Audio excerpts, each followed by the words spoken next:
Welcome back to MarkOneModels. Today, let's talk about rat rods.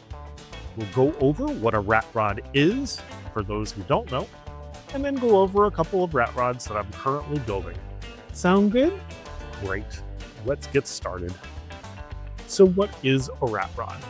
Well, for simple terms, it's a custom car built that is typically made as a 1920s to 1950s hot rod that usually has an unfinished, worn appearance.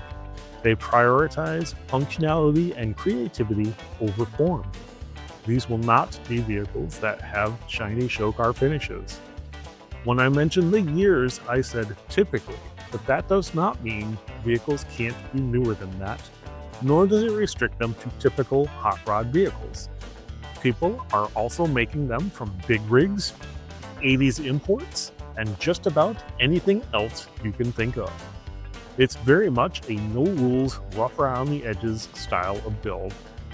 Some people love this style, and some absolutely hate it. But like anything else, it takes all kinds. So we should always remember you can't please everybody, so you may as well please yourself. With that being said, let's take a look at the rat rods I'm currently working on. Remember I said that the rules are basically a guideline. You don't have to go with the 1920s to 1950s hot rod. That is definitely the case here. This is my 2015 Jeep Wrangler from Academy that I've recently started on. It is a die cast and I had to order it from Korea, but that was the only way I could get a four-door Jeep.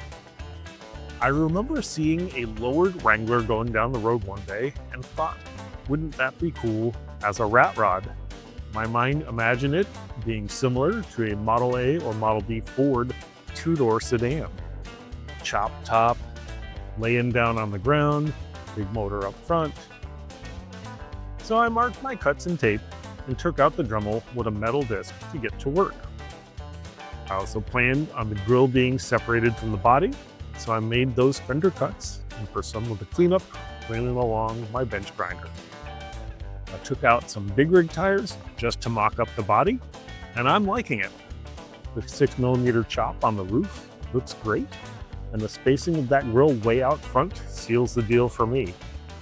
Not sure exactly what wheels and tires I'll be using, but for the power plant, I'm thinking a 5.9 Cummins would be ideal. We'll get back to the build in just a moment, but I wanted to take a moment to remind you that if you like these videos, feel free to give a like and subscribe and share with your friends. Don't forget to make sure your notifications are turned on so you won't miss an episode. You can also follow along on our Facebook, Instagram, and Threads pages, and you can find those on the links in the homepage. Now let's get back to the build. Remember earlier in the video when I said that some people love rat rods and others hate them? This one was inspired by someone else's hate. Several years back, I'd customized an actual car and it was somewhat in the rat rod theme. I had brought it to work and they reported it to HR on some bogus charge rather than coming to me to talk about it. Anyway, they happened to have their own show car that was pristine, so I decided I'd make their car into a rat rod in scale, and I wanted it to be kind of ridiculous. As 5.9 diesels are somewhat common in the rat rod community, I opted to go bigger. I had a Peterbilt 359 kit that was missing body parts, so I chose to use the Cummins MTC 350 from it and would use as much of this kit as possible with the Monogram Grand National kit. I added the truck bumper to the bottom of the Grand National bumper and made full use of the exhaust stacks, but bent them to shape these side pipes that bent up to clear the dual rear wheels. The entire back seat and trunk area is occupied by the rear axle and inner wheels, and the transmission tunnel is quite large to fit the big rig driveline.